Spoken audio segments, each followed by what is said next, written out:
Hi, ever wondered how strong financial skills can be your hidden superpower even outside finance roles? What does it take to turn a simple everyday problem like vehicle renting into a scalable startup? And how can young professionals make themselves visible to founders like Tanish who are building the future of mobility?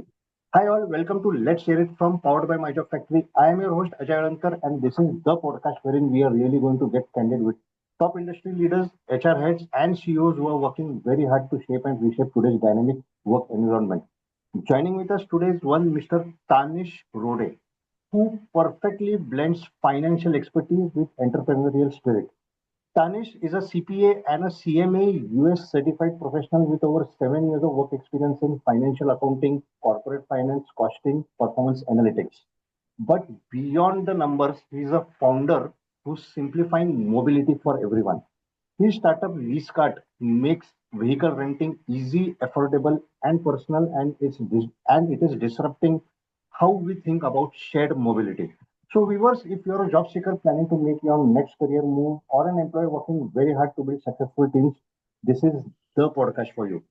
So, without wasting a single second, let's hear it from the horse's mouth. Let's hear it from Tanish Rode. Tanish ji, we are thrilled to have you here today. Welcome to the show. Good morning, sir. It is really good to join you. Yeah. So, Tanish, as I said, without wasting a single second, my first question to you is very, very obvious. It's like you are a finance guy and an entrepreneur at the same time. But data says that less than 10% of the finance professionals actually take a leap into entrepreneurship. This is what research says. You have made that bold move. What triggered your transition from a structured finance career to building lease cut? Sir, I feel the reason that a lot of finance professionals don't go into entrepreneurship is because a startup might involve product development, which is not taught to us initially. So what happens is that when you start with your career in finance, let's say accountancy and business, you tend to learn the basics of those topics, and product development is not especially taught to us. It is after a few years of experience that we get to know how a product can be developed, whether it should be a service product or it should be a product that can be manufactured elsewhere. So I feel it takes a good amount of knowledge.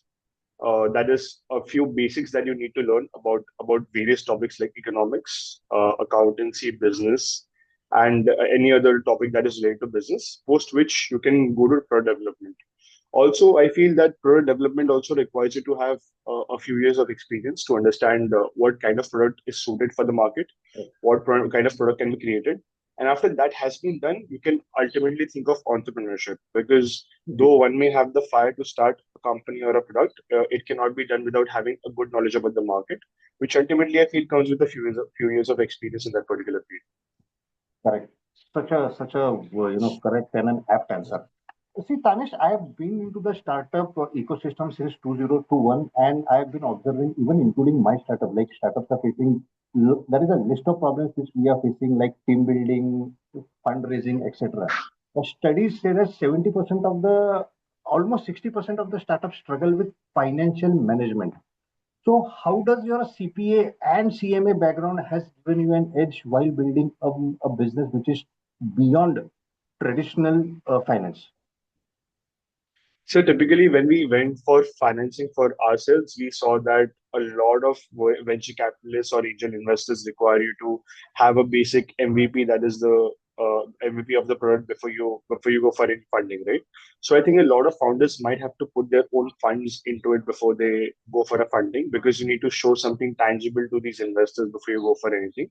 And a business plan merely will not help because an ideation is simply just the start of anything. So I feel if you want to go for financing later on, you should have to bootstrap the product. It can be raising money from your family and friends, or maybe putting in your own money if you've done any internships, if you've saved any money. I think that is a big crux of you starting a business. Also, I feel one will put that much amount of money when they're very sure about the product. So I feel the ideation itself is a very basic and it should be a strong foundation of whatever you're building. Post which I think a lot of money goes into the company incorporation and understand the finances, hiring as well. Because what I felt is that hiring has taken up a lot of my time, especially in the starting few days, because you need to because you don't know where to start with. Initially, we thought that coding is something that we need to start with, but we saw that design was a very important part of our application, and that is what we needed the personnel for in the initial few days.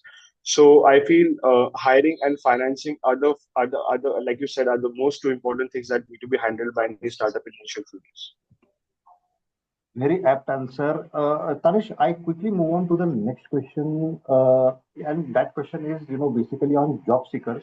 My question to you, financial skills or analytical skills. So do you think what kind of financial or analytical skills do you believe that every job seeker, irrespective of his, domain, whether he is a finance guy or a sales guy or a marketing guy or engineering, he should master those relevant, financial skills? Yes, so that is right. And I feel this is what you get taught in the years of your 12th and BCom. And I feel these are the most important years of education. The reason is that these financial skills that you learn help you for a lifetime later on. Because no matter you join a startup, is it a small, medium enterprise or a multinational, these skills are going to help you. And I feel not only in the financial arena, but let's say even if you look at tech, so especially when we went for hiring, we also saw that these students mainly had the skills. We did not look at the college. We did not look at what any other factors, but it was mainly if they had the skills to complete a particular job. And the same takes place for any other field, be it marketing, be it finance. I feel that having the right set of skills matters a lot. So we, especially as a group, try to upgrade ourselves a lot through the skills that we learn. When you go into finances, it can be basic financial modeling or it can be financial analysis. When it comes to tech, there are different fields that we ask our interns to have, which will obviously help a company in the long run. So I feel that every student or every professional who is going into this, they should look at the current skills that are most important and significant in the market currently. As you know, that AI is rising currently, and I feel that that is something that should be embraced by financial and the like obviously tech people are embracing it well, but I feel even personnel in marketing or HR should embrace it so that you can obviously upgrade your career in a way that is right for you. So very correct. Tanish, my next question is on freshers. I mean, I don't know how many freshers or, do you hire freshers or not? But how can, from your point of view, from Leazkart's point of view, how can freshers showcase real value, even if they lack hands-on, work experience? So I feel it is easier for freshers to get into a startup right now because startups are mostly looking for cost saving, and freshers can provide exactly Right. the kind of time required and the But skills how required can for they that. showcase their value, that Yeah. very specific? Yeah, so, Yeah. yeah. So, sir, when it comes to showcasing the value, especially, I feel like we earlier touched upon this topic of skills. That is very important. Now, when you're going through a college, I feel not only studying what you have, but skills matter a lot. Like we touched on the topic earlier. Now, comes to showcasing the skills that you are ultimately learning need to be applied somewhere. Like, let's say if I have learned a skill, only learning that skill is not going to help me at my job. The main part is to apply that skill elsewhere to understand if you can do it on a scalable basis on a larger platform on a holistic view. That is the most important thing I feel. So when these skills are applied on a deeper level to a particular problem, that's when you get a solution to that, I feel. Correct. So that would be it. But Tanish, from your experience, hiring at Leazkart, what is that one mistake you see often, that young professionals are making a mistake either in attending interviews or resumes? What one mistake you have seen it often, while hiring? So one of the most important problems that I feel that the interns are having is that the basics sometimes aren't clear. uh, they might not know the most efficient way to do things because let's say when we are building a platform, the application, for example, it should be strong from the ground up, right? It should have a very strong foundation to start with. Now if you don't have a strong foundation, your entire application is based on that, and if that crumbles, then your entire company goes down. So I Right. feel it is very important for every single person to have a very real analysis of if they know the topic from the ground up. because you cannot build a very good application or a very good product without a strong foundation. So we saw that a lot of people that we hired initially, they lacked the skill of having a good foundation of topics. And I feel that they knew a lot of things, but the application wasn't as right. So I feel that the skills that these guys are learning, or whatever these guys are studying, I feel it's very important for them to apply it at every single place, or in whichever startup you go. I feel these the basics and the strong holding of this topic should be very important. Like, Very important point highlighted, job seekers. If you're watching this, please take a note of that. But Tanish, do you at Leazkart, do you hire freshers or interns at Leazkarts? And if yes, what typical traits do you look for? Other than the educational degrees and resumes and all, something which you want to share in this podcast. yeah. So typically, I feel leaving the skills and the education, I feel one of the most important things that we look at is if they're aligned with our vision. Because we have had interviews with people who initially do not like what we're doing, or they would like to change it a bit, or maybe they're not fully satisfied. So initially, when you're hiring for any company, it matters if these people are aligned with your ideas, because that's when they put in the work and the hours. So I have had interns where we have booked WeWork and we've worked till 2 and 3 a.m. in the morning. But that's because these guys wanted to put in the hours to work that out. It's so when these people are involved in the work that they're doing, they tend to work a lot of hours, and they tend to put in their heart and mind to it completely, is what I've seen. So I feel that knowing the product in and out is something that should happen before every interview that these guys go to. Because when we especially take the interviews, it matters to us a lot that the interns know well about the product. We don't expect like a lot of clarity, but we expect good enough clarity for them to know as to what their job is going to be. Absolutely, absolutely. Tanish, my next question is on marketing or personal branding vis-a-vis for finance professionals. See, I have been a recruiter for more than a decade, and collectively Micro Factory as a team we have got a recruitment experience of around 20 plus years. Nothing great about that, but then when it comes to hiring finance professionals, say finance managers and all, they are a different set of people. Nothing wrong in that, but they generally do not like topics like marketing and all that. Although this is not an hard and fast rule, but coming back to the point, how important is storytelling or personal branding is when it comes to applying for finance roles. So do they still require, personal branding, although it's not their forte? From that point of view, I'm asking. Yeah, sir, I feel unfortunately the basic degrees in India, let's say a BCom or a BBA, is not very good for personal branding, because I think a lot of commerce people have the same. If you want to stand out from the crowd, I feel one of the things that matter the most is getting a degree like a CPA, CA, CFA. It matters a lot, because personally, that's how you stand away or stand out from the crowd, right? Because today, in today's environment, I feel it is very the entire a lot of people that I see from science background also shifting into finance after doing their MBA. So I feel one of the things that matter the most is how can you have an edge over the other person. And I Correct. feel getting a degree like a CA, a CPA, a CFA, or maybe even an MBA matters a lot. I feel that is one of the most important that is there in today's environment. Also, when you talk about personal branding, I feel a lot of us do personal branding on LinkedIn itself.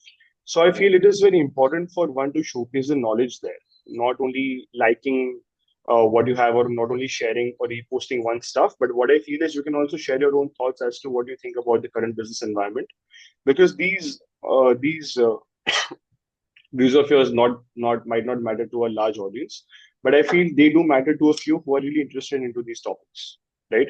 It's very important for you to put in that view of yours about a few things, because when recruiters come, they also look at your LinkedIn and what views you've had about a few companies. There's also this is very important, that when I touched upon the knowledge of having a skill, you can apply to these skills to few projects, and you can put those projects on your LinkedIn as well. You should work on a few projects of yourself, try to appear skills there. And I feel that is also very important for personal branding when you go for interviews, or when you go to your investors, or even when you go for an admission to an MBA college. This matters everywhere, if you see. So I feel it's a very important thing to have. So very well articulated. Tanish, one very personal question. When you started your career, what is that one thing you wish you knew about career building when you first started your career post, after completing your graduation from Symbiosis College? Right. Sir, I was a bit lucky enough for people to tell me that options like CMA and CPA existed, because I see a lot of people going into CA, and maybe a few people don't want to put in the hours. So I feel a very good study is required. Nowadays, you have a lot of options. You can do ACCA as well. So I think a good study is required for anyone who's getting into commerce. They can look if they want to study for ACCA, CPA, CA, and all these certifications that you have. Nowadays, this is being extended to various fields like economics and marketing as well, because people are wanting to go into those fields too. So I feel when you get into this field of finance, it is a very vast field. It is not limited to a few paths. So I feel it is very important for one to get a knowledge of what they like initially, and also see what which paths they have going into that. Because I see a lot of my friends going to marketing, going into HR, going into different fields of finance, and there are vast number of options. But I feel for that, I think your own research is very important, because sometimes you might not have the people around you to tell you what you want, but I think a simple Google search should tell you what your liking should be. So I think that will help people a lot. Very, very amazing answer. Tanish, I understand you. We have got time constraint, so I come to the last question, and this is it's coming back to Leazkart again. Tanish, what is that one thing you want to share to viewers, job seekers? What's Leazkart's employee value proposition? One thing. Why should job seekers join your mission in Leazkart? Why should they join you? So one of the things I feel is that we talk about entrepreneurship a lot, but we don't talk often about entrepreneurship. So Oh, it can just involve having a lot of innovations in a job. You don't need to be an entrepreneur for the same. I feel you can make tremendous contributions to the company by being an entrepreneur. That is having ideas in a company, as a job seeker as well, because I remember when I was myself applying to a few companies during my college. I saw that a lot of companies were asking, if you have these many dollars, where would you like to invest, which company. So I feel it matters a lot as to how your brain works in a particular way, how you want to apply those skills in a particular way. So especially when we see that people who are coming into Leazkart, especially, we want people who align with the vision, especially. Okay. yes, We want people to have very good hold of the skills, is what I see. Because correct. we as a company face a lot of problem with the hiring part, and because we get a lot of applications, it's important for us to analyze which person will go well with the company. And this takes a lot of time, because the culture, when we talk about the company culture especially, that is what it is. If the person is aligned with the company in terms of values and the vision, that is what the culture is. If the person is suited for the company, because if it is not, then neither will the person who's seeking the job benefit, nor we as a company are going to benefit from that. So I feel these few things are very important. Also, I feel when anyone is going through that stage of getting a job, I feel the purpose has to more be like, how do I apply my skills to this job, and not how do I impress the interviewer in a way. It has to be in a very clear fashion when you go for these interviews. Danish, I wish we could have continued with this with this conversation for some time more, but then I understand the time constraint. So with this, we wrap up this particular episode of Let's Hear It From. And the viewers at Myjob Factory, we believe that job hunting should not be just shooting an arrow in the dark. It is more than just pressing the apply button. It is like finding the right workplace, a workplace that aligns with your personality, a workplace that aligns with your career goals and aspirations. And that is why Yeah. we have built a platform called MyJob Factory that basically connects candidate personas with dream workplaces. And coming back to Tanish sir, as a thank you, we are offering three free job postings for Leazkart, wherein you can showcase your company culture through photos and videos. You can put into practice various employer branding ideas. You can present your employee value proposition along with detailed job descriptions in order to attract top talent and build engaged teams. And viewers, if you are a job seeker listening, please log on to myjobfactory.com now, wherein you will see we have turned simple job listings into real workplace stories. The job you might be looking for or dreaming for might just be there. Or if you're a CEO or an HR leader and wanting to share your hiring philosophy with us, please get in touch with us. We would be more than happy to to feature you on this podcast. So viewers, bye for now. Please take care and see you soon. Thank you so much. I'm on me.